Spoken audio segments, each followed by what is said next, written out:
Bless up family, welcome to another video. This is Lady B. What's up? I'm trying this new headset today. Guys. It is called Audio Technica. I'll see how it works and let me know if you guys are hearing me. I'm gonna go ahead and share out the live. So this is breaking news.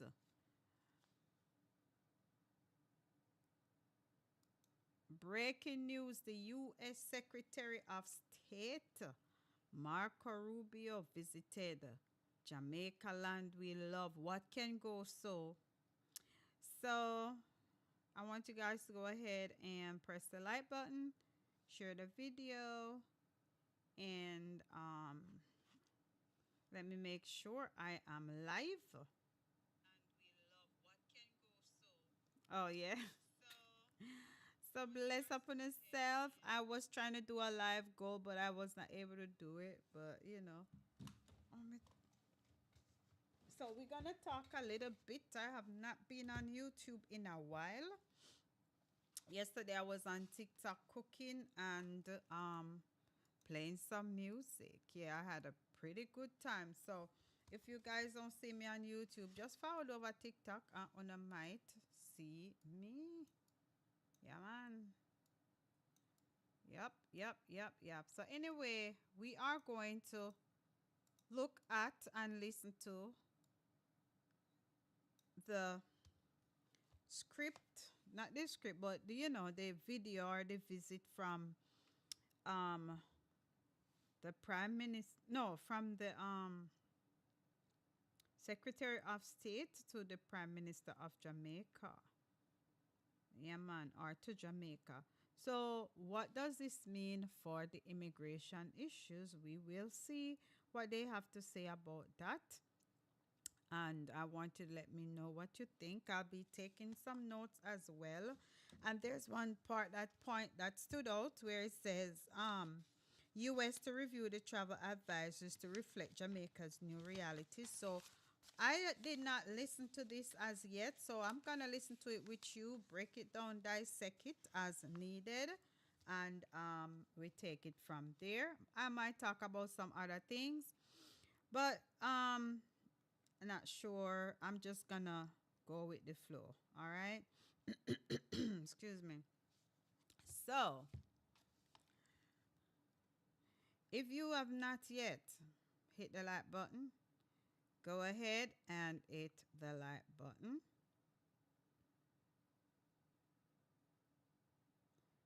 If you have not yet shared, share the video. And if you have not yet subscribed, subscribe to the channel. All right? So,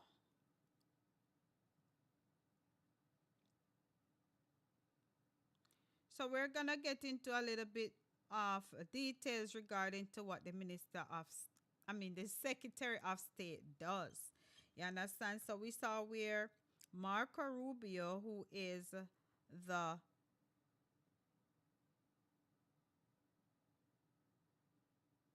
the Minister of State,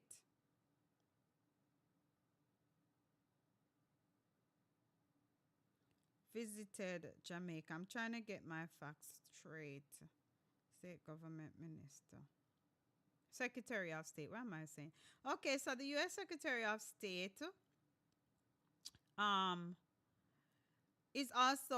is the president's chief foreign affairs advisor, right? So these are what he does. He oversees and implements the president's foreign policies through the State Department, okay, including foreign service, and acts as the nation's top diplomat, negotiating treaties and representing the U.S. internationally.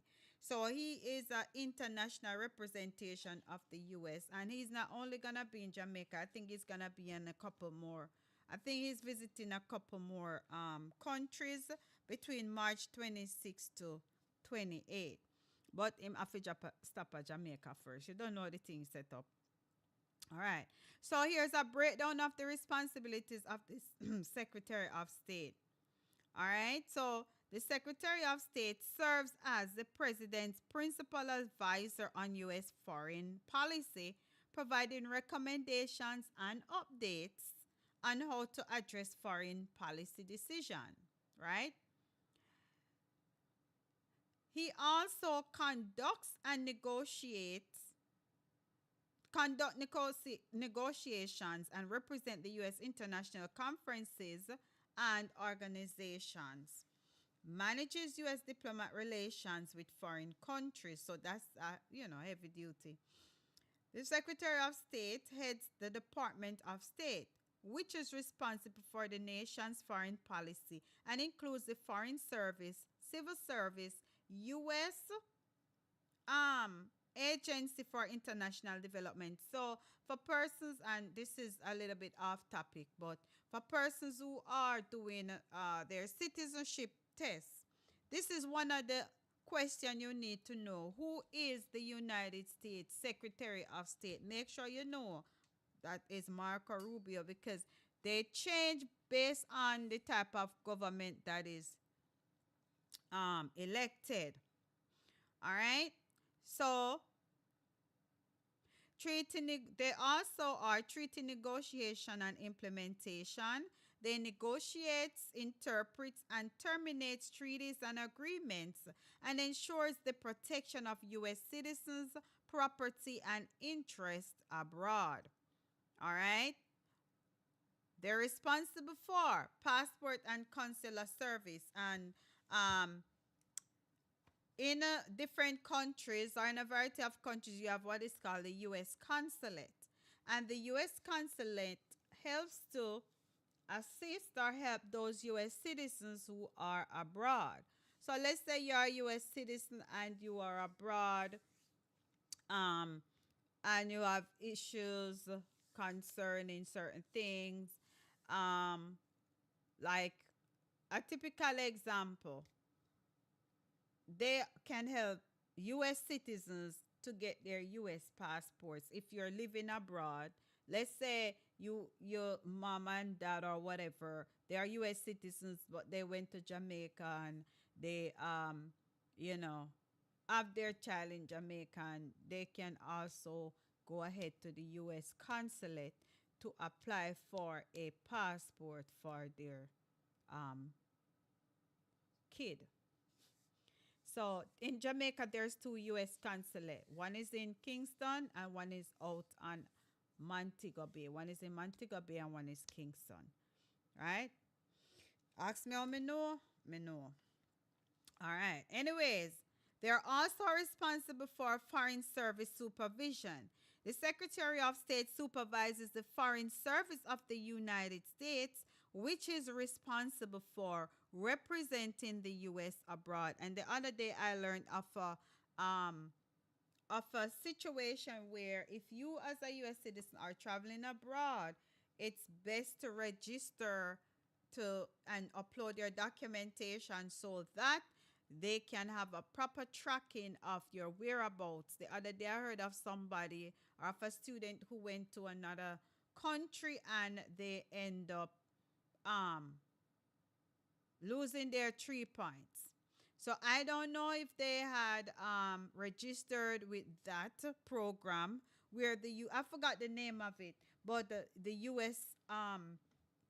The United States, I think it's USCIS, they also have your information. Once you register, upload your itinerary and all of that, they have documentation. So if an emergency happens in that country, they know where you are and they can quickly get you out of that country if, if that's the situation.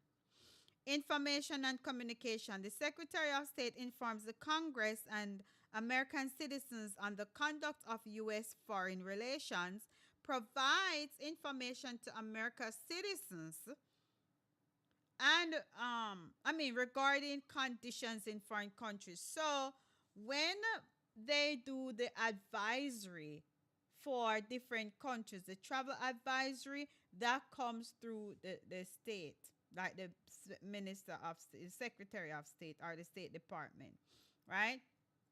They also had to do with promotion of economic intercourse, which it said it promotes beneficial economic intercourse between United States and other countries.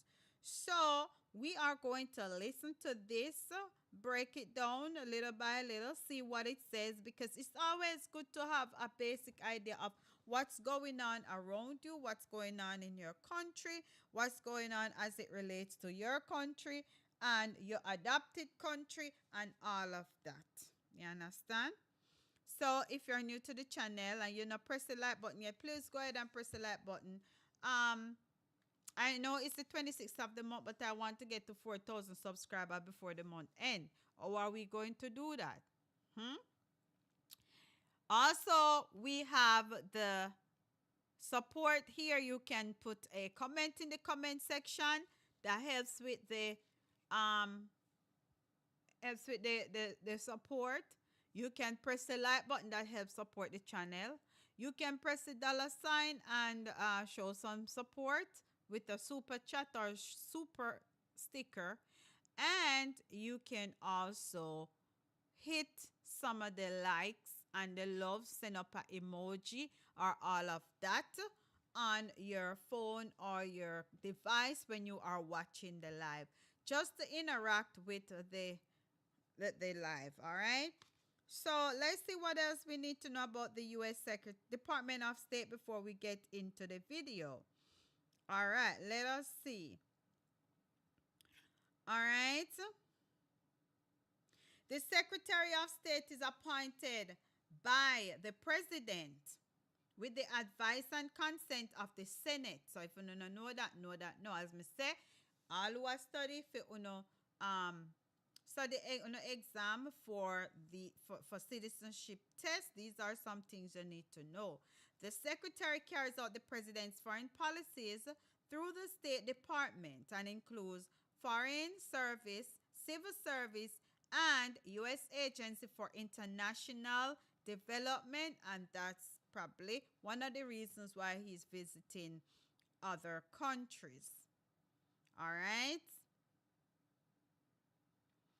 And we have a lot of information here. I'm not going to go through and read through them because I am not at school doing read aloud. So if you want to know more information about what the Secretary of State does, go ahead and look into some research. And the Secretary of State, his name is Marco Rubio. All right. So we're going to get into the video. We're going to get into the video. And it says, Secretary of State Marco Rubio and Jamaican Prime Minister Andrew Holness, they had a joint press conference. Right? And let me read one little part of this. Mira, I saw this long.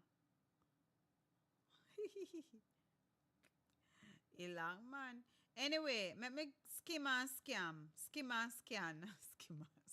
Skim and scan. It's a written technique. All right.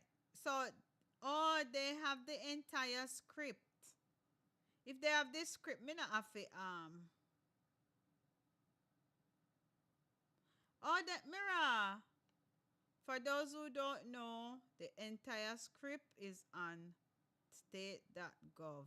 The entire blowout script.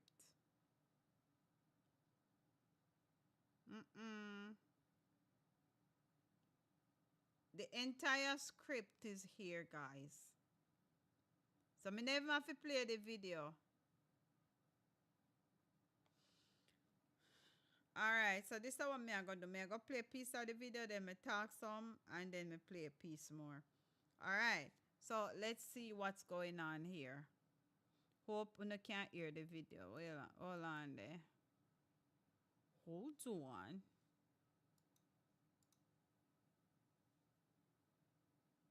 Let's see. Nah, you're not yet. That means I not start yet. It not start yet, peeps. While it's waiting to start, Let's see. Yeah, so the entire script is on stuff. I'm not gonna read it coming. I know if the script have C or whatever copied right. So we also go play and chat and play and chat and play and chat. All right. Let's see.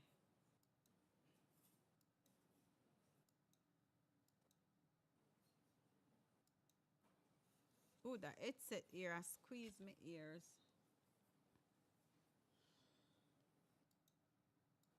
Is deeply honored. All right. I guess we start.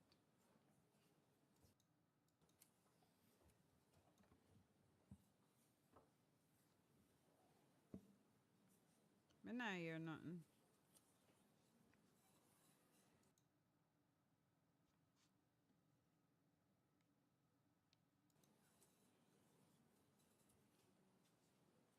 Angel look nervous.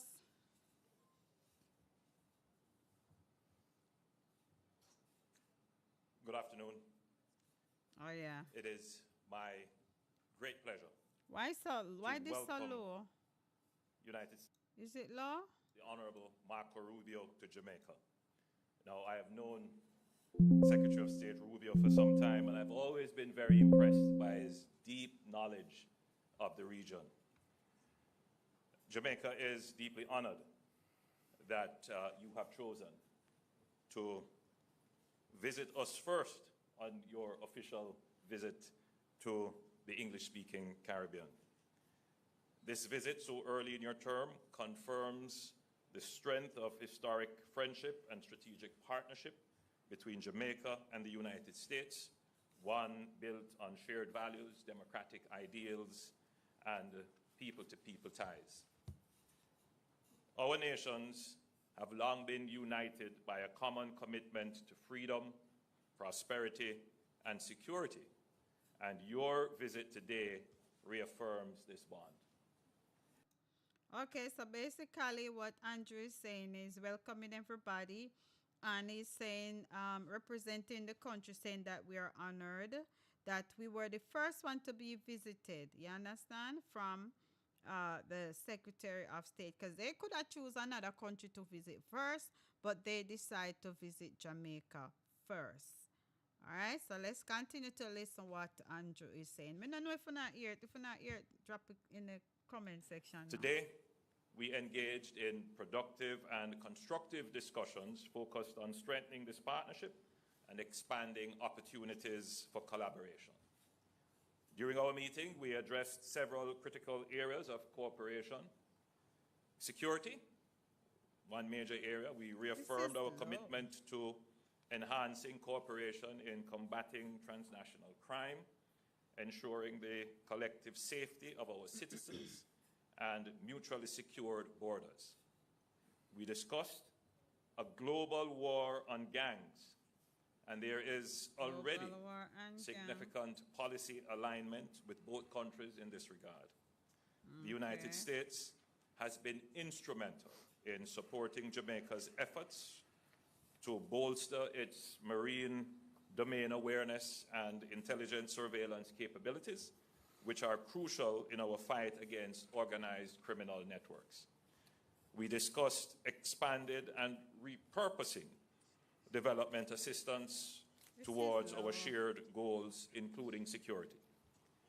This will exponentially expand our cooperation in fighting lottery scammers, transnational organized crimes, trafficking in guns, and building safer communities. We are committed in ensuring our partnership delivers results in driving down criminality and trafficking in this hemisphere. On Haiti, we look forward to continued partnership with the United States as we seek to work with the Haitian leadership and stakeholders to address the ongoing crises in Haiti. The extraordinary humanitarian, civil, and national security challenges in Haiti pose an acute threat to Haitians, to regional stability, and indeed to its close neighbors, including Jamaica. We agreed that we must do everything we can to stabilize the security situation in Haiti so that they are better able to build capacity and address their political and humanitarian challenges. On trade, recognizing the United Okay, so let us back up a little bit. Why for the back up? All right, so so the prime minister mentioned that they already had some ongoing partnership with the U.S. and he's saying that he look forward to continued partnership and to seek to work in getting Asian leadership and stakeholders to address the crisis in Haiti. So does this mean that the US government is going to assist with the stuff that's going on in Haiti, right? And he also said that they agreed like between him and the US.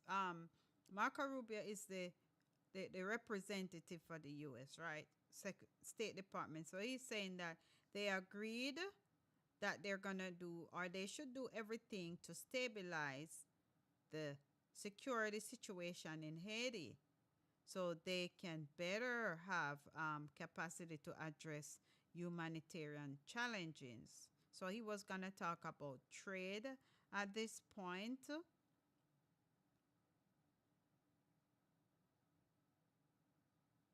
So I'm quit hear that little part here. I'm not gonna read it because it probably I got too boring for me reading. United States as Jamaica's largest trading partner with bilateral. So he's saying United States is Jamaica's largest trading partner. Trading partner. Hmm. So they had a bilateral agreement trade surpassing 3 billion in 2023, and they expanded trade between two countries. The renewal of the Caribbean Basic Economic Recovery Act. Okay. Hmm. Trade surpassing $3 billion in 2023, we explored avenues to further expand trade relations between our two countries. The renewal of the Caribbean Basin Economic Recovery Act was raised as a matter of critical importance to trade for ourselves and for all CARICOM member states. So basically, the prime minister is talking about scenarios or, scenarios that are things that are in place, not scenario, but things that are in place between the U.S. and the Jamaica government. Things that they explore, things that they talk about, things that they probably plan to put in place, right?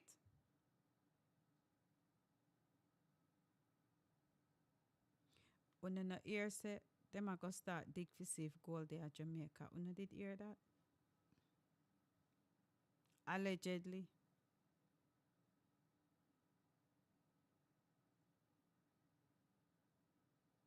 So they said that he said that they explore means to attract increased US investments into Jamaica's emerging sectors. Um, and based on the fact that the economy is a bit stable and a positive growth trajectory, Jamaica is open for enhancement or enhanced US investment across multiple sectors, including energy and nearshoring. What is nearshoring? In terms of logistics, the discussion touching on working with US companies to leverage Jamaica's location as a premier transshipment hub in the Americas, and this will further bolster Jamaica's work as a major logistics hub for global trade. Me tired now. So they have, I'm not gonna go all of this. They have information on the labor issue. He provided information on the travel advisory. So basically, what happened is that Andrew Olness went ahead and he gave his information first, and then after that, you have Marco Rubio address what Prime Minister Andrew Holness said. So we're going to finish, listen to what him have to say, then we're going to listen to what Marco Rubio We said. also explored means to attract increased U.S. investment into Jamaica's emerging sectors. With our stable macroeconomic framework and positive growth trajectory, Jamaica is open for enhanced U.S. investment across multiple sectors, including energy and nearshoring.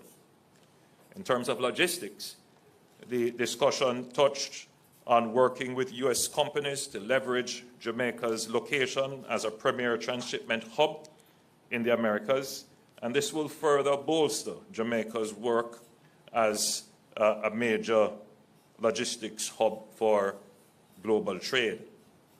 On labor issues, the United States and Jamaica have enjoyed an 80-year-old history relationship in terms of bilateral labor agreements, where we provide short-term skilled and semi-skilled labor in sectors such as agriculture and hospitality. We discuss ways to expand and enhance these agreements, including skills development partnerships to upskill and reskill Jamaican workers. On our travel advisory, we discussed significant progress that we're making in bringing down all major crimes, and that Jamaica today is safer than at any time in the last 2 decades. In fact, crimes against visitors represent less than 0.01% of the more than 3 million visitors to Jamaica annually.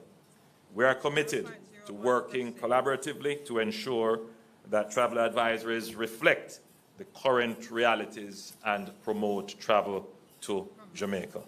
I'm confident that the dialogue initiated today will lead to tangible outcomes, benefiting both our peoples and contributing to mutual stability and prosperity. So this is an initial way of having these dialogues to see if any of these things can be put in place, I guess. Indeed, our concern for enhanced regional and hemispheric security and prosperity was recognized as a shared one. I wish my CARICOM colleagues who are now in Kingston productive meetings as well with the Secretary this afternoon. Jamaica remains committed to fostering a partnership with the United States, one grounded in mutual respect, shared values, and a collective ambition for stronger and a more resilient future. I extend my sincere gratitude to Secretary Rubio and his delegation for their visit and for the productive and forward-looking discussions we have had. We look forward to building upon this foundation, deepening our collaboration, and taking our partnership to new and greater heights for the lasting benefit of both our nations. Ladies and gentlemen, I thank you very much for joining us, and I now give the floor to Secretary Rubio for his press statement. Well, Mr. Prime Minister, first of all, thank you for the very warm welcome. On Tuesday I completed my 9th week on the job, so I told you I'd be here early. I think that's pretty early, and I'm glad to be here so soon. Thank you to the Foreign Minister as well for welcoming me and all the work we do together, and to the people of Jamaica. The ties, I would say, between the United States and Jamaica don't need to be explained. They're incredibly strong. And in particular, my home state of Florida, we were commenting close, 800,000 to 1 million Jamaican expatriates who call the United States home. And I asked, was it just in Florida? Because it's a very vibrant community that's contributed so much to the place that I've called home for so long. And so we have a shared history that's tied together by people. I also would say that some substantial percentage of Americans have traveled here at some point in their lives. And that also binds countries together. Nothing binds countries and cultures more closely together than people. And we certainly have that in common. And we want to continue to make sure that we build on that. We did touch on a couple of topics. The first is trade. The world has been closely followed. The President is in the midst of realigning American global trade policy, primarily to reset global trade in a way that's fair to the U.S. after 20 or 30 years of what we believe is unfairness, not when it comes to Jamaica, but broader. And from that will come real opportunities to create new alignments and new trade arrangements and new trade opportunities. And I believe Jamaica is one of those places that together we both stand to benefit. In particular, we discussed supply chains. And we So basically, when he said we both stand to benefit, that means this a mutual type of relationship between Jamaica and the U.S. because both parties will be benefiting. ask ourselves why, if so many of these products are destined for the North American market, why are so many of the productive capacities located halfway around the world? And there's a lot of different reasons why that's happened. But it makes all the sense in the world to see more productive capacity, more manufacturing, more industry relocated into our hemisphere. We certainly have the labor and the population and the desire to do so in our hemisphere. It's closer to the end markets. And so we want to pursue opportunities to make that possible. And clearly, I think Jamaica is one of those places that could benefit. And the Prime Minister has that vision for the country and the creation of not just jobs, but jobs that pay even better than the jobs that maybe some could find now. So it's an opportunity I think would be mutually beneficial. And we're going to actively seek and look for ways to make that possible. I also think there's extraordinary opportunities for investment. And we talked about it, whether it's particularly in energy. The United States is going to be producing a lot of liquefied natural gas, which is a very clean fuel that we have in abundance and that we seek to export. And it's also critical, by the way. You cannot have manufacturing without reliable and affordable energy. And so it's one of those things that I think potentially we could continue to partner along with other things, whether it's mining opportunities off the seabed. In essence, to utilize all of the resources of the country in a responsible way that protects your environment, that protects your natural beauty, but at the same time is generating income and opportunity of employment for the people. Ultimately, governments have two prime responsibilities: the safety and the prosperity of their people. And your Prime Minister and his government is very focused on those two priorities. We did talk about tourism because obviously it's a significant part of your economy, and we pledged we were going to go back and reevaluate the travel advisories as they currently stand to ensure that they do reflect the reality of the new numbers and what the numbers show, because you've made very impressive progress in your general numbers overall when it comes to the murder rate and so forth. But in particular, those travel advisories are designed to American travelers. And I think we need to analyze that and just ensure that the status we're currently in accurately reflects the status quo and takes into account the progress you've already made this year and made last year, year over year, which... All right, so basically so far, Marco Rubio said that Jamaica can benefit from opportunities, right? He also said, he also mentioned investment, and he talks about energy, specifically natural gas. He talks about that. He also talks about mining opportunities. He also talk about tourism, and he's basically saying that whatever contract or whatever they're gonna be agreeing to, this should be able to help not only the U.S. but the Jamaican as well in the terms of providing jobs. He mentioned tourism, and he also said that the U.S. Will reevaluate the travel advisory. What is the travel advisory now? Does anybody know? What's the travel advisory for U.S. and Jamaica? Let's see if I can pull it up real quick.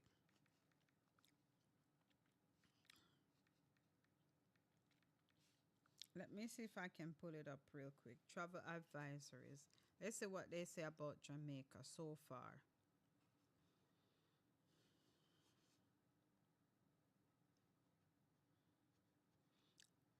You know, me I go bake a banana bread. Mm-mm.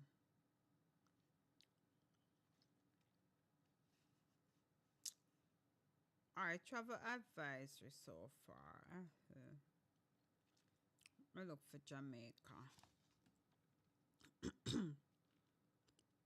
Jamaica travel advisory. I look for the country. Jamaica, Jamaica. All right, Jamaica travel advisory. You sit near That's something that I squeeze my ears, man. Me need a different we need a different headset. All right, so we're in level 3 as of July 25th, 2024. So it says, updated to reflect additional information on crime and health. Reconsider travel to Jamaica due to crime. So Marco Rubio did it. Exercise increased caution regarding medical services. Some areas have increased risk. Read the advisory, the entire advisory. So it says, violent crime occurs throughout Jamaica. Tourist areas generally see lower rates of violent crime than any other part of the country. Homicide rate reported by Jamaica. I'm not read all of this. But anyway, bottom line is, he's gonna reevaluate the travel advisory. Okay, so this is the program I was telling you about. Enroll in the STEP program. It is called it is called Smart Traveler Enrollment Program. So anybody is traveling abroad from the US, a US citizen, you need to go ahead and enroll in this program. Makes it easier for you to get help in case of emergency. You get real-time updates about health, weather, safety, and security in the country. Um, you get it helps the U.S. Embassy or the consulate contact you if there's an emergency, like a civil unrest or a natural disaster. So that's a program to enroll in if you are traveling to other countries. It's called Smart Traveler Enrollment Program. So they call it the STEP program, and it's right there on the department. No, it's on travel.state.gov. All right. Whereas me can't talk about, me no want to spend my whole living a talk about this. But anyways, let's continue for now while me search for something else. Which I think is one of the highest numbers in terms of reductions that we've seen of any country in the region. We have to talk about security, and I think that the Prime Minister has phrased it in a way that I think is very beneficial, and that is, he used the term global war on gangs. Maybe we'll find some other phraseology in the United States to describe it, but we're talking about the same problem. It's amazing if you look across the region and really many parts of the world, how many of the threats we face in the world now that once came from a ideological terrorist organization or from a nation state are now coming from non-governmental criminal organizations who in some cases are more powerful than the governments in some of these countries. And we've confronted this issue. It's a challenge in Mexico. It's a challenge on the border between Venezuela and Colombia. It is the challenge in Haiti. And it's been a challenge here.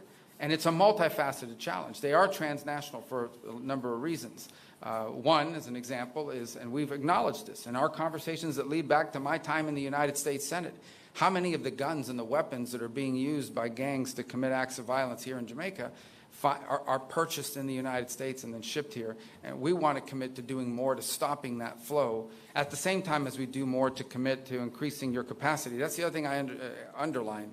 What we're talking about here when we talk about American assistance is America helping Jamaica build its own capacity, its own ability to confront these challenges and solve these problems. Because security is a baseline for everything. And to that end, we have some good things to announce today here. We've the Jolt Fusion Center that is starting up again, and that's been even further strengthened. That's going to help address lottery scamming. We can announce this synthetics detection equipment for Jamaica's forensic labs. Another counter-gang recruitment program that we seek to launch as a result of our visit here today. And announce something that I think is really important, and that is software, intelligence software for the law enforcement here in Jamaica to combat gangs, things like night vision goggles as well, technology, and we look to do more. And on that end, let me touch on a topic that we talked about just a little bit. Well, I'll touch on one other topic, then I'll get to this final one. On you mentioned upskilling and helping. How can we? It's a topic we hadn't touched on directly, extensively before. We talked about it today. We seek to go back and find ways that we can partner to create opportunities for skills training, so that if those companies, and we can attract those companies, if we can attract, whether it's a logistics center or manufacturing, to come to Jamaica, there's a workforce that's been equipped with the skills needed. Now, we face this challenge domestically as well. We need to do that ourselves. But there may be things that we can do in collaboration with one another. And this touches on the issue of aid, very controversial in the United States, but it's one of the reasons why I wanted to come here today, because it in many ways highlights exactly what our vision for aid moving forward is. The United States is not getting out of the aid business. We are going to be providing foreign aid. The difference is we want to provide foreign aid in a way that is strategically aligned with our foreign policy priorities and the priorities of our host countries and our nation states that we're partners with. In essence, how that would work, how it has worked in the past, is USAID or some other entity would come into a country and say, this is what we think you need. And then they go out and hire an NGO that maybe are the ones that convinced them that that's what you need, and they give them a bunch of money and they come into the country and they do things. Some of these programs are fine. They're nice things. Other times, not so much. Nonetheless, that's how it used to be. How we want it to be in the future is that our embassies are involved with the host government, our hosts, our partners, and we ask them, what are your needs? And we provide assistance geared towards the needs of the nation states that are hosting us and that we're partnering with. At the end, our partner in Jamaica, our partner all over the world, is the government. It's the host governments who have a clear vision for the future. And to the extent that our foreign aid can be helpful, it is in furtherance of what the people of your country have. So as far as my interpretation is, instead of just going into a country and giving them stuff, they want a partnership. And I'm thinking it's a mutual, they want a kind of like mutual relationship where they benefit as well as the country benefits. That is just my opinion. I don't know. That's just the way I understand it. Let me know what you guys think about it. Elected you to carry out. Here there are a lot of things, we've just described some of them. What should our foreign aid be geared towards? It should be geared towards looking for opportunities to increase skills training, looking for opportunities to attract investment and business and trade, and looking obviously for opportunities to expand on your own domestic intelligence capabilities. We are going to have foreign aid that is aligned to our foreign policy, and our foreign policy is going to be aligned to our mutual shared interests with the partners that we have all over the world. And I can tell you, Jamaica is an incredible partner to the United States. It's very cooperative on a number of fronts, and we will continue to work together, and we're going to work closer than we've ever worked before, because we are now going to have U.S. programs for foreign aid that are going to be aligned with the vision that you've elected your leaders to carry out for your country, and that benefits us both. And so I thank you for the opportunity to visit with you here today and talk about these things. I'm excited that we're going to be able to follow up on a lot of them and show real progress. The message that I've wanted to send in my travels, I've had to travel a couple of other places, but Me did say Andrew signed something. Me see some people I say, what Andrew signed. Anybody know what he was signing?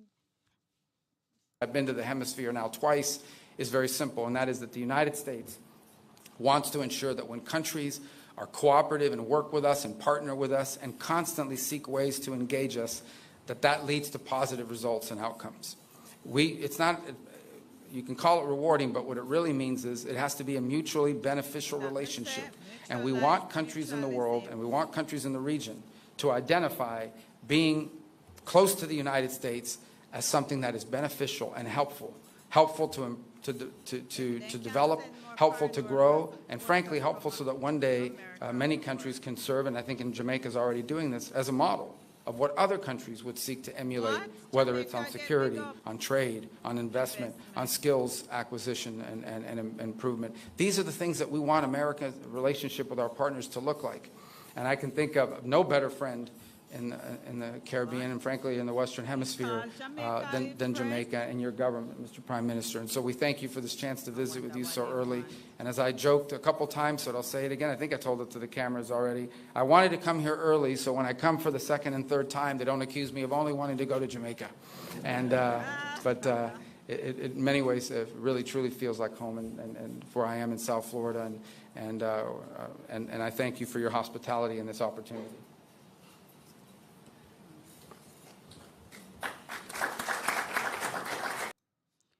So basically, as what I get from this is that they want to establish a mutual type of relationship where both parties benefit. So when the U.S. invests in Jamaica in whatever shape or form that might be, it's not just where they're handing out stuff, but there is some kind of mutualism going on, a partnership where each person benefits. I think this is Good a afternoon, question Prime right Minister now. Holness and Secretary Rubio. Thank you both for your remarks just now. We have several members of the media from Jamaica and the United States in the room with us this afternoon, but we will only be taking 4 questions. And I ask that those who have been selected, that you please stand as you ask your question. And our first question is going to be from John Hudson of the Washington Post. Thank you very much. Mr. Secretary, Republican Congressman Don... He came with me. Don't say I don't take you to nice places. Thank you for the hospitality. Beautiful weather, beautiful country. Much appreciated. I'm sorry. Yeah. Mr. Secretary, Republican Congressman Don Bacon weighed in on the Signal chat breach, saying the White House is, quote, in denial that this was not classified or sensitive data. They should just own up to it and preserve credibility. Do you think that's true? Also, here in Jamaica, there are USAID employees at our embassy, like so many others around the world, on administrative leave, not carrying out the work of the American people. Do you worry that the Doge effort won't ultimately end up benefiting U.S. taxpayers? And Prime Minister, violence and instability remains in Haiti. What would you like to see from the United States in terms of being a productive force? And a State Department envoy yesterday called the presence of Cuban doctors in Jamaica and elsewhere human trafficking. Do you agree with that? Thank you. Let me take the first. I've already addressed the aid one, but let me address it again. This is not about getting rid of aid. This is about restructuring how we're going to do aid. And when you restructure, there's some disruption, but it has to happen. By the way, this is not an idea. This is an idea Condoleezza Rice wanted. This is an idea multiple secretaries of state throughout time have tried to achieve. And we intend to achieve it because we think it makes all the sense in the world. So I recognize that there's disruption involved when you make reform and you make change. But it's necessary because our foreign policy and our foreign aid have to be aligned. Foreign aid is an instrument of foreign policy. Okay? It is not a global charity.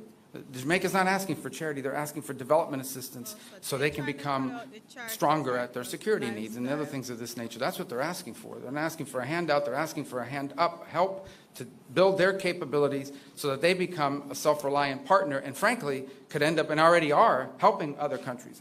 Jamaica now is contributing to the effort in Haiti, as an example. So these are the kinds of things we want to see in our foreign aid. So, look, our goal was not to disrupt anyone's life. Our goal was to restructure the way we deliver foreign aid so that it is aligned with our foreign policy and with what we're trying to carry out at our respective missions around the world. On the first question, let me just say on the Signal thing. This thing was set up for purposes of coordinating how everyone was going to call. You know, when these things happen, I need to call foreign ministers, especially of our close allies. We need to notify members of Congress. Other members of the team have different people they need to notify as well. And that was the purpose of why it was set up. Obviously, someone made a mistake. Someone made a big mistake and added a journalist. Nothing against journalists, but you ain't supposed to be on that thing. So they got on there and this happened. I've been, you know, so I can speak to myself or my presence on it. I think my role on it was just speaking for my role. I contributed to it twice. I identified my point of contact, which is my chief of staff. And then later on, I think 3 hours after the White House's official announcements had been made, I congratulated the members of the team. I've been assured by the Pentagon and everyone involved that none of the information that was on there, though not intended to be divulged, obviously that was a mistake and that shouldn't have happened and the White House is looking at it, but that none of the information on there at any point threatened the operation or the lives of our servicemen. And in fact, it was a very successful operation, and it's an ongoing operation. But that was the intent behind it. And again, I think the Pentagon's made clear that nothing on there would have endangered the lives or the mission. And the mission's been very successful. Is it classified, the information? Well, the Pentagon says it was not. And not only did it say it was not, they make very clear that it didn't put in danger anyone's life or the mission. There was no intelligence information. And understand, when this story first broke, they were sort of alluding to were there war maps, or there was no war plans on there. This was a sort of description of what we could inform our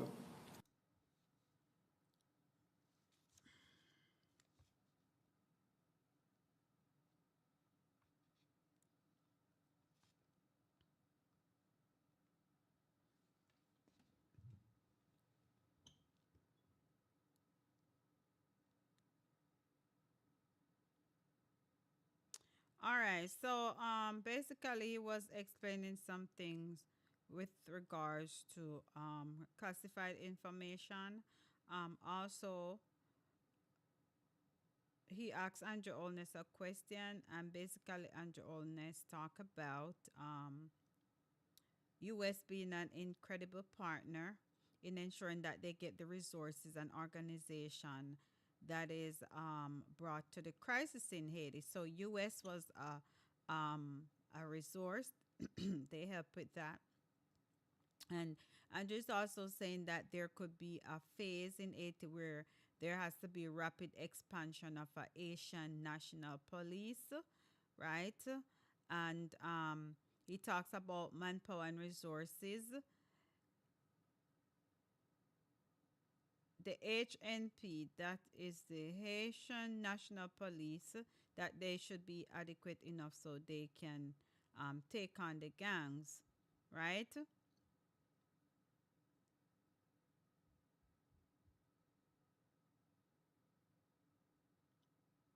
So he's saying that the present situation is not moving the situation forward. So he would like a significant expansion in resources to support the Asian National Police, right?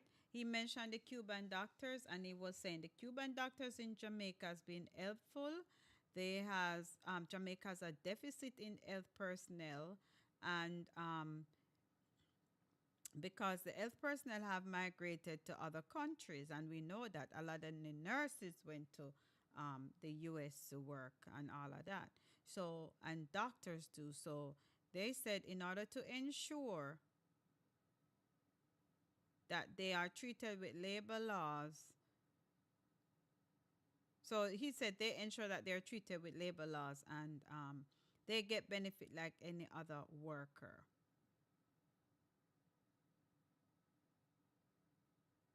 And he's saying that the program is compliant with the international laws and standards of the globe. All right, I'm not going to go through no more of this. If you don't want to see the rest of this, you know, go look for upon the state government, state, state.gov website. All right, so make we see what else that one me say, since even I was unalive, and me say if you're here, oh one Kevin and the rest of them I do footer eye plot, Jesus. Me no know. All right, so I also saw where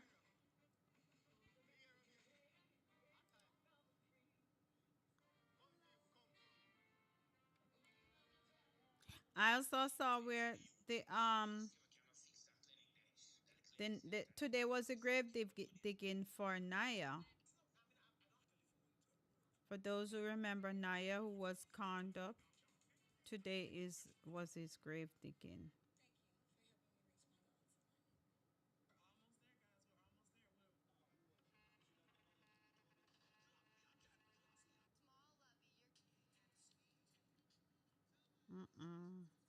I'm supposed to bake banana bread. Wonder if me can still bake a banana bread. How are this world dog they do? Me nothing is saying come off a TikTok. How are go on?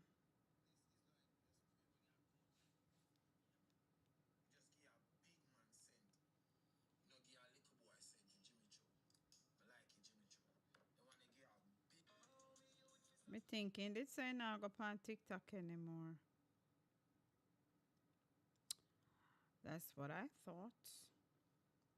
Let me see what else up on. What's up, guys? What's up? How is everything going? How is everything going?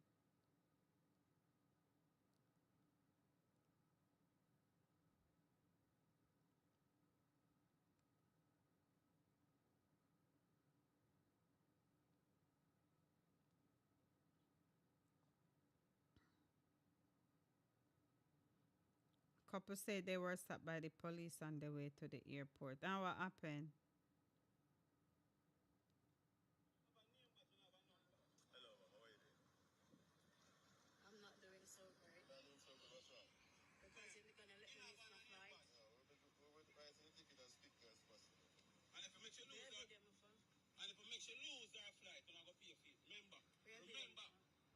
See, and you should and you can know. You see? Because you're not a criminal. What are you? What is your name, sir? What is your name? Corporal, what is your name? For the record. What is your name for the record? I'm just a criminal police business. What is your name for the record? Are you me a deal with you know? That if I know make one left man to go do something wrong, me have the face.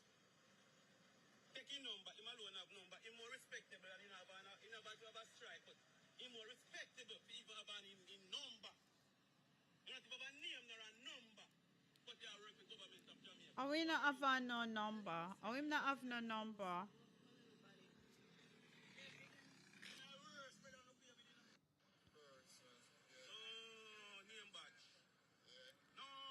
So this is a scenario where they said a couple. I wonder if a real police them here. So a couple got stopped by the police. A couple got stopped by the police, and this guy don't have on no badge. I wonder if them are real police, but sometimes I have to question them something here. Let me see what comment section say.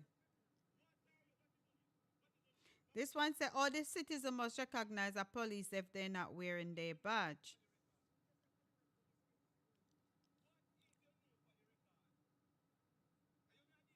By the right, the police should state their name and their badge number. I wonder if for real police them here. Then something will make you get suspicious, you know.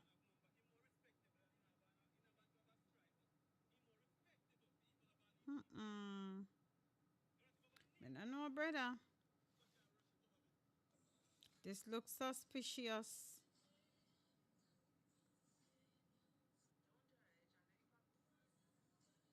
For the hype, they celebrating birthday. Let me see what they say in the comment section. Well, guys, I don't know what's going on. Hopefully that situation is gonna be a positive one. I want this something I have. What name? Cargo have pan name page. Let me see. A new song this cargo make.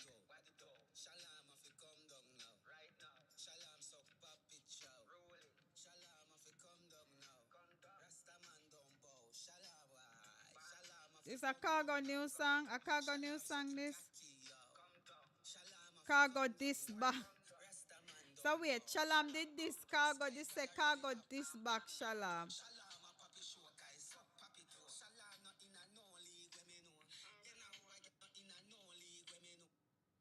Me never know. So Shalom did this cargo. How when me there? Mr. Way comment section. So the comment section say they must show up some fire emoji, man. That means that song ya bad, man. Alright, so right now cargo have the thumbnail have certain names on it.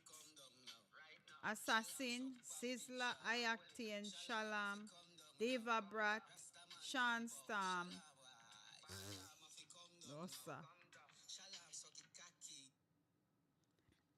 This say cargo this Shalom.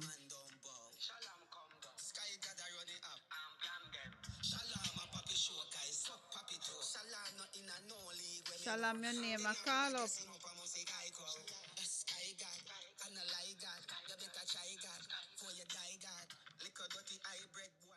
So this is cargo song we say cargo this Shalom, Lord Jesus.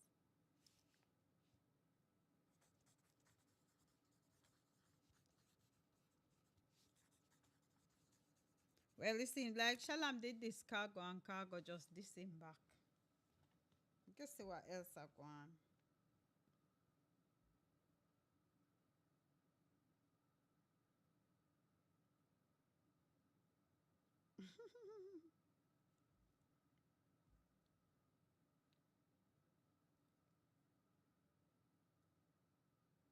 So this guy's in Jamaica, DJ AG Online. Who this? Keep Rich? Oh, Gabby Dunn.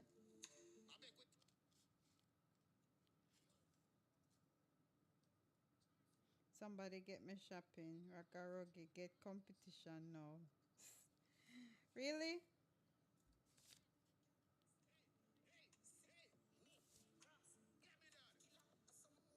So did you guys hear anything about Cocoa Tea Nine Night?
Wow, this has squeezed my ears.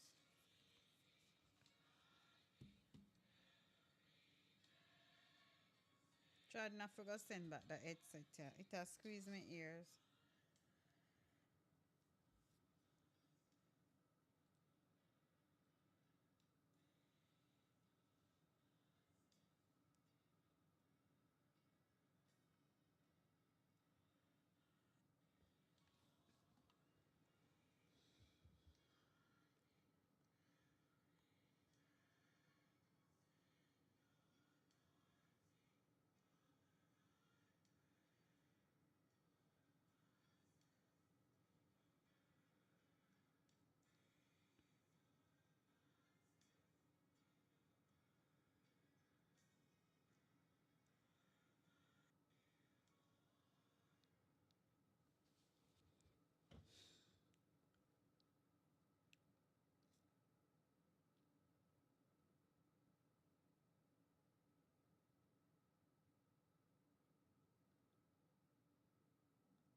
Me never know said that brother ya artist.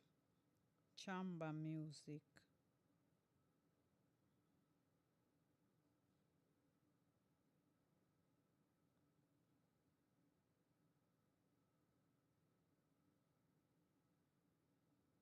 I'm in a big lead with DJ Khalid and Bounty Killer. What you say?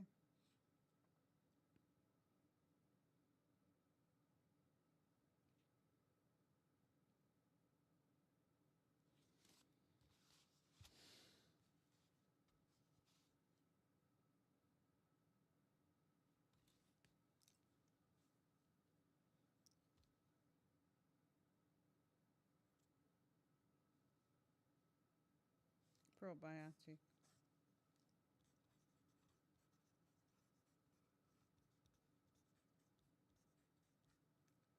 Fish oil.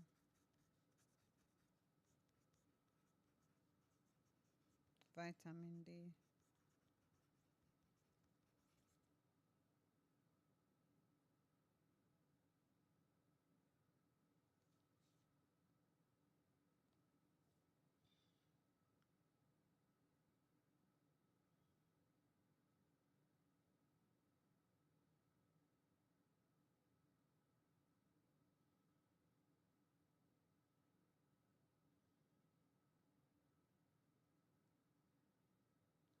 Anyway, guys, bless up on yourself. Thanks for watching.